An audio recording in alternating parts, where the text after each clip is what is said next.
मित्रांनो नमस्कार. आपल्यासमोर आहे आपलं केळी पीक. 140 दिवसाचं केळी पीक झालेलं आहे. तर तुमचा आधी स्वागत करतो विदर्भ शेतकरी यूट्यूब चॅनलमध्ये. आज आपण केळीला काय सोडत आहे आपण हे बघूया.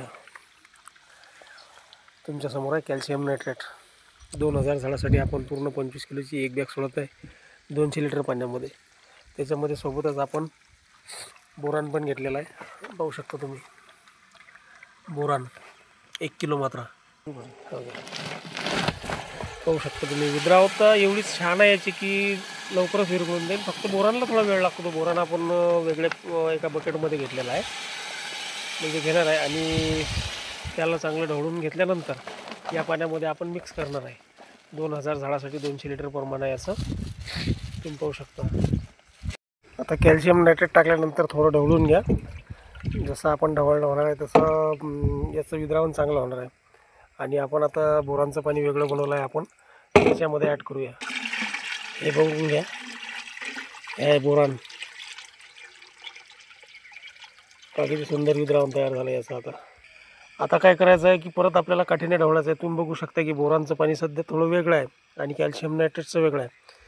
आता हा जो मधला पांढरा भाग आहे, आपल्याला जोपर्यंत चांगला मिक्स होत नाही तोपर्यंत याला ढवळत राहणे आहे. याच्यामध्ये आपला अर्धा तास जरी गेला तरी हरकत नाही. बघून घ्या, पूर्ण पाणी आता एकजीव झालेलं आहे. आता एकसारखा रंग त्याचा आला आहे. मित्रांनो, पूर्ण द्रावण आपलं तयार झालेलं आहे. आता आपण याच्यात फुटबॉल टाकणे आणि आपल्या व्हेंचुरीचा कॉक फिरवणे आहे.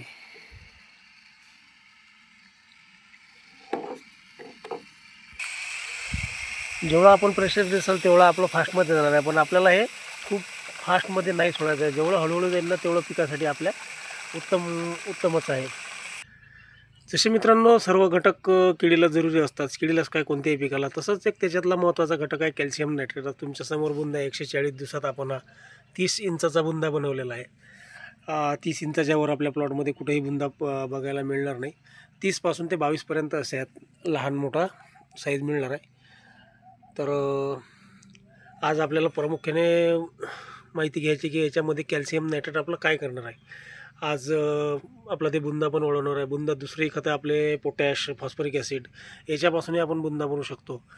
पण कॅल्शियम नायट्रेट आणि बोरान याचे महत्त्व सांगायचं झालं तर ज्या वेळेला हवा वगैरे सुटतो आणि आपल्या हाडामध्ये जसं कॅल्शियम काम करतं तसंच काम करतं याच्यामध्ये, की आपला बुंदा मोठा होणंच महत्त्वाचं नाही, की त्याला मजबूती आणि चिकटावा. कारण या केळीमध्ये तर कसं आहे, लाकूड नसतो, तर त्यावेळेला हे झाडाला पळू देत नाही. कॅल्शियम बोरान बुंदा तर मोठा करतोच. त्याला बोरान आणि बोरान एक वाहक आहे की जे आपल्याला खाद्य आपण जे पिकाला देत आहे हे योग्यरित्या त्या ठिकाणी नेऊन पोहोचण्याचं काम बोरान करत आहे. आणि मित्रांनो, 140 दिवसानंतर बोरान आपला आठवड्याला जवळजवळ 200 ते 250 म्हणजे 250 ग्रॅम एका हजारी झाडाला सुटणं महत्त्वाचं आहे. आता काय होतं की इथून गर्भधारणेची परिस्थिती असते आणि त्याच्यामध्ये बोरान भेटणं फार आवश्यक आहे. याच्यापासून तर आपलं वेन होईपर्यंत सुलभ डिलिव्हरी होण्याकरताही बोरान आपलं उपयुक्त ठरतो, आपण असंही म्हटलं तरी हरकत नाही. आता आज 140 दिवसाच्या हिशोबानं महिने जर काढायचे झाले तर बघा तुम्ही 4-4.5 महिन्याचा आणि 6व्या महिने जवळजवळ याचे वेन चालू होतो. तर आपल्याजवळ हा सध्या 1.5 ते 2 महिना आहे की याच्यामध्ये आपल्याला प्रामुख्याने त्याची काळजी घ्यायची आहे.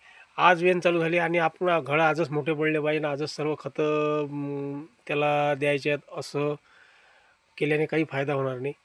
सुरुवातपासूनही आपल्याला काळजी घ्यायची आहे. पण जे 6-7 महिन्यात वेन होतो त्याच्या आधीचे 2 महिने म्हणजे 4 महिन्यापासून ते 6व्या महिन्यापर्यंत, तर हा काळ जो असतो हा खूप लक्ष देण्याचा असतो. आणि तशी क्वालिटी बघायचं झालं तुम्ही बघून घ्या. आणि प्रामुख्याने सांगायचं झालं या मित्रांनो, या किडीला एकही फवारा दिलेला नाही आपण. ज्यावेळेला अळी पडली होती तर त्यावेळेला मी एक अशी शक्कल लढवली की याच्यामध्ये पोंग्यामध्ये आपण औषध टाकलं बॅराझिट आणि त्या अळीचा तिथं आपण नाश केला. कारण वेळेनुसार आपल्याला फवारणी तर करावीच लागेल, पण याच्यामध्ये फवारा थोडा कठीण जातो. तर त्याच्यामुळे आपण हे फवारणीचा निर्णय टाळला आणि हा निर्णय घेतला. आणि बाकी करपा वगैरे कुठेही नाही आहे. हे खादोळे पीक आहे. थोडंसं याला तुम्हाला खाद्य मायक्रोन्यूट्रॉन चिल्टेड म्हणजे कोणतेही तुम्ही प्रकारचे दिले, असं काही थोडा खूप विचार करण्याचं काम नाही की बाबा हे दिलं तर ते द्यायचं का नाही, असं चालू ठेवणं गरजेचं आहे. म्हणजे याची जर इम्युनिटी म्हणू शकतो आपण चांगली असली तर रोग याच्यापर्यंत येऊ शकत नाही. तर त्याच्यामुळे आपला फवारणीचा खर्च वाचू शकतो. तर तुमच्या सर्व समोर आहे. आता तुम्हाला व्हिडिओ कसा वाटला नक्की कमेंट करून सांगा. तुम्हाला व्हिडिओ आवडला असल्यास माझं मराठी चॅनल विदर्भ शेतकरी याला सबस्क्राईब करा. धन्यवाद. पुढचाही व्हिडिओ नवीन तुमच्यापर्यंत मी लवकरच पोहोचणार आहे. त्याच्यासाठी मित्रांनो आपलं मराठी यूट्यूब चॅनल सबस्क्राईब करा. आणि आपली हळदीचा प्लॉट आहे, हळदबद्दलही तुम्हाला माहिती मी सांगणार आहे. धन्यवाद.